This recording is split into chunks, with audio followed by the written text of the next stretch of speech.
Weinbrenner's heart starts with Christ, and then it's manifest in how he lives his life and what he stands for. And he believed that Christ could transform not only individual lives, but could transform society as well. And he invested his life in that. So Weinbrenner was involved in a lot of these movements, and the question is, I don't know how, they would have been very unpopular with some people, but with other people, there were others who wanted to see reform and change. But the question must have arisen about women in ministry at some point along the line. Well, in 1858, the West Pennsylvania eldership license, nobody was ordained at that point in time. The highest you could get was this annual license, was licensed for ministry. She was the first. But there were other women who were in ministry before her, but she's the first one that we know of who got an official license from one of our elderships at that point in time. So I think the Church of God early on recognized that God calls and blesses women for ministry and service to the Lord. From the time I can remember, I have been brought up to believe that the most important thing in life is to know Jesus as your Lord and Savior and to carry that message to others. They fed me that from the time I was born, and I believed it. There was an altar call once where my dad went forward to the altar. They were asking for people who would give their lives to working. And I went up, and I was 9 years old. I remember this. I went up and I kneeled with him at the altar. And of course, afterwards, everyone was like, oh, nice, Kimmy, But it was real. I was raised in the Church of God in Chambersburg. It was then the Chambersburg First Church of God. Now it is Grand Point Church of God. But my parents were both part of that church, and I grew up there and was very active there.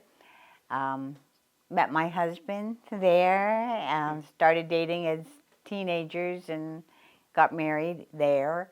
We went to Haiti for 4 years with the Churches of God from 1986 to 1990. I was like in charge of the youth group at Haiti, and we went on retreat to this cabin in the mountains, a Boy Scout cabin, and a lot of our friends helped with youth also. And the kids were upstairs doing their thing, and we were the adults with another youth leader, and we were in the basement getting lunch ready and cooking. And we always would talk about, we were like, young 30-something, what are we going to do when we grow up? I turned to my friends, because we're talking about this, and well, if I was a man, I'd be a pastor. And I heard these words out of my mouth, and this seems weird, I know, but it was shocking.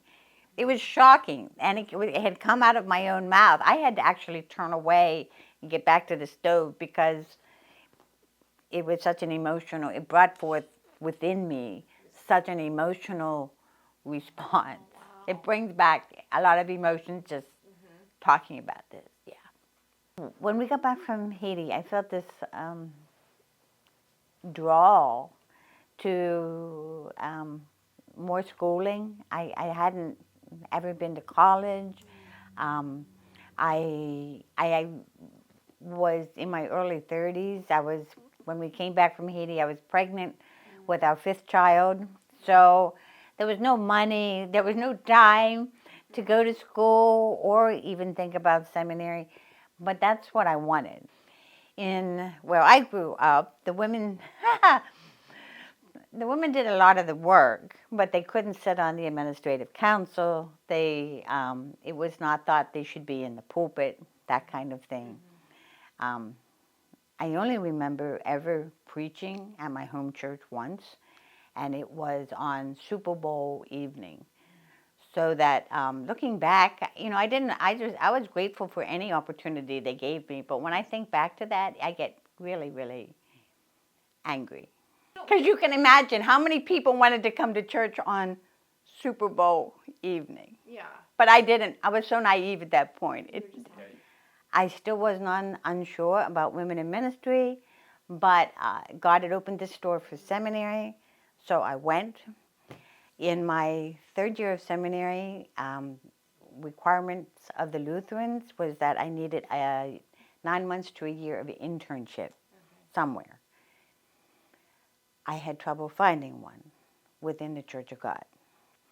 But finally, Middletown, where I am now, their pastor, Pastor Bill Rice, at that time, was head of church vocations. And he knew I needed this. During my senior year at seminary, Pastor Bill Rice left and went to College First and became pastor at College First. Interesting. And they needed a pastor. And I wasn't their first choice, I'm sure. I'm hard of hearing. I'm a woman. I have absolutely no experience pastoring. This is my first pastorate. But they hired me on and gave me a chance. And I will always appreciate that. I will forever be grateful that they gave me a chance. And there were people who were not happy that I was going down this road. I faced that. But the question eventually was, am I going to listen to what I believe is God? Or am I going to listen to what are these other voices that are saying, this isn't something a woman should do? We had an interim who suggested that maybe I should wear, he said, I think maybe you should wear a robe, an ecclesiastical robe, so that it wasn't so apparent that I was a woman. I look back on that and I thought, you're not going to hide the fact that I am a woman, even under an ecclesiastical robe, But and you have to know, you have to be sure of God's call. And I think that is true, not just probably as a woman, but as any pastor. Yeah. I graduated from Gordon Conwell with a DMin, Doctor of Ministry, in 2015. And I got a degree in revival and reform. And John Weinbrenner was both. He was a revivalist and a reformist. So I did my thesis on John Weinbrenner. Yes.